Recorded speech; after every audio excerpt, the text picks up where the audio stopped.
Hey guys, Zack here, and welcome back to another action figure review, and today we'll be taking a look at the SH Monsterarts Gigan 1972.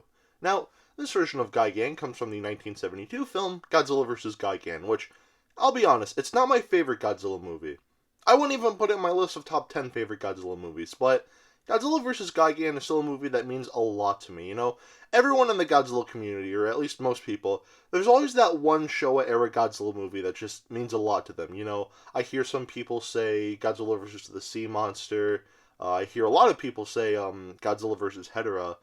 My dad, actually, his, favorite Godzilla movie growing up was Godzilla vs. Megalon, but for me, Godzilla vs. Gigan is that one Showa-era Godzilla movie that just means a lot to me. It was the first ever Showa-era Godzilla movie I've seen, The first Godzilla movie I've seen, period, was Godzilla Final Wars. And then after that, I saw a little bit of Godzilla vs. King Ghidorah. But after that, I saw Godzilla vs. Gigan. And as a kid, I absolutely loved it. As far as my thoughts now, I think it's an alright movie. I think it's a fun time. There's a lot of stock footage, which is pretty distracting. But still, Godzilla vs. Gigan, not an amazing movie, I don't think. But still, it's a fun ride, and again, it's a Godzilla movie that means a lot to me. So, yeah. I don't really have a whole lot else to say, so let's just get right into this. Like usual, to start this review, we'll take a look at the paint. And the painting on this figure, I think, looks really solid. So, most of the figure here is actually cast in this, darkish, it's casted in green, but it's a very dark shade of green, but throughout all the green pits, there are slight highlights of this brighter shade of green, you can see that here in the neck, because it's mostly dark, and then there's just this little bit here that's a brighter shade of green, and you can see that on the legs here too. And yeah, this I think this looks really good, and all of the gold on this figure is painted very nicely, very shiny. Well, obviously it's gold, but still, the gold paint here looks really nice. His foot, I guess, is painted silver, or at least the front half of it. And his hook hands are painted silver as well. As well as the buzzsaw on his stomach here. His wings here, they're painted this yellowish coloration with bits of brown here at the base and throughout, which looks nice. And of course the tips here are painted white. Again, that looks good. We have some more spikes on the back of his tail here that's painted silver, as well as the spikes on the back of his neck here and on his head. His pincers and his beak are painted the same metallic silver. The inside of the mouth here is painted this nice pinkish color. And the visor here, it's painted red. Well, I don't want to say it's painted. What I think they did is that they just kind of sculpted the inside, and they just kind of put a red piece of clear plastic over it, which I think looks really nice. So yeah, and also there's a little bit here that's painted white. So yeah, that's pretty much it for the painting on this figure. Very solid. I think the painting here is really good. Even for Monsterarts standards, I think this is just a visually paint wise very nice looking figure, and it just overall it just looks great. So the painting on this figure, I'd say definitely gets a pass. Now we'll take a look at the articulation, and the articulation on this figure I think is pretty solid. So let's take a closer look at that. So right off the bat, the pincers here can move outwards like so, which is really cool. But one thing that I find really annoying is that this one moves outwards more than the other one. So it just looks like this weird, it just looks kind of weird. I mean, I can adjust it to where, it doesn't move out all the way. But it's still kind of there, and it just, I don't know. I wish they kind of fixed that up a little bit, but I digress. The mouth can open like so. The base of the head is on a bullet joint here. Another bullet joint towards the center of the neck here. And a bullet joint towards the base of the neck here. There's no torso articulation, but to be fair, the buzzsaw would get in the way, so it does make sense why there is none. But anyway, the shoulders are on ball joints, We have a bend in the elbow here, and the hook hands can move, rotate like that.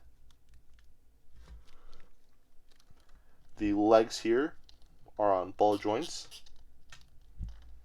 A bend in the knee here. And the feet are on ball joints as well. Going to the tail, we have a nice segmented tail with a bunch of ball joints, which feel really nice to move around and pose and whatnot. One thing that's annoying is that I think this bit here, yeah, on mine, this bit likes to pop off, which is a little annoying, but it's not really hard to just, pop it back in, basically, what you gotta do. Very simple, just pop it back in, and you're good to go. But yeah, besides that though, the articulation in the tail is very nice. And one more thing, one more point of articulation that I'd like to point out is that his wings can move. I just want to really quickly just get him in a flying pose. Really quick. Basically, what you want to do is you want to very gently, the wings here are made of like transparent plastic, which is a lot more fragile than like, regular plastic on figures, so be very careful with these. And these are like very thin like pieces right here, so just please like be careful. But what you want to do, you just want to like extend them outwards like so, like they come out a little bit. And then you just kind of bend them outwards like so. And there you go, you have Gigan, flying. And I think this looks okay, but the thing that I think is frustrating is that, this figure doesn't come with a flight stand, which should have, especially for that price tag that they're asking for this guy, but, I digress, but, yeah. Again, just be really careful, you don't want to accidentally snap those. But, yeah. And also, they kind of like, they're like close to the tail here, so when you do move the tail, like, be careful, because these things will get, like, scratched up and, like, damaged if you don't properly, like, move the tail. But, yeah. Anyway, that's pretty much it for the articulation on this figure. It's very solid.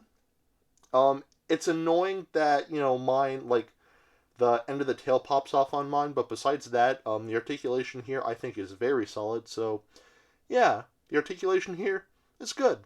I'd say it definitely gets a pass. Now, we'll take a look at the sculpt, and the sculpting on this figure, honestly, I think is pretty much perfect. I think this is pretty much one-to-one Gigan from Godzilla vs. Gigan, I think, like, the proportions look good, nothing looks too, like, out of place or anything like that, like, the proportions here, I think, look really nice, and overall, this is just a really nice-looking Gigan figure. Really quick, I just want to talk about this. In the next movie, Godzilla vs. Megalon, Gigan does make an appearance, but they actually modified the suit, so the suit in that movie looks different than the suit they used in Godzilla vs. Gigan. And I think, this, obviously, this version of Gigan is from Godzilla vs. Gigan, 1972, but still, like, they did a really good job making this, look like Gigan from Godzilla vs. Gigan. I will say, like, it'd be pointless, but, like, it would be kind of cool if they did, like, a variant of Gigan where they gave him, like, an alternate head to, make him look like how he did in Godzilla vs. Megalon. Like, it'd be stupid, and to be fair, I wouldn't even buy it, but that, like, option, I think that'd be cool, but I digress. But still, the sculpting on this figure, pretty much perfect. So the sculpting here, I'd say definitely gets a pass. Now, we'll take a look at the detailing. And the detailing on this figure is very good. So let's take a closer look at that. So right off the bat, the head has a lot of really nice detailing here. All the little, like, bumps in the, the base of the horns here, or spikes, I think look great. And just, like, all the, like, creases and, like, all, like, the folds here I think look good. Again, really gives this figure that, like, guy in a suit sort of feel, and I really do like that. I talked about this when I, was talking about the paint, but the visors, or the visor, again, they didn't paint this. What they did, they just kind of, like, sculpted, like, the inside of it and just covered it with, like, a piece of, like, red transparent plastic, and, like, you can see the detailing there, and it just looks really good in there. Like, I'm really impressed by that. It looks, like, great in there. So, yeah, it looks great. The inside of the mouth has a lot of nice detailing here. The tongue is detailed decently, and the teeth, is detailed nicely.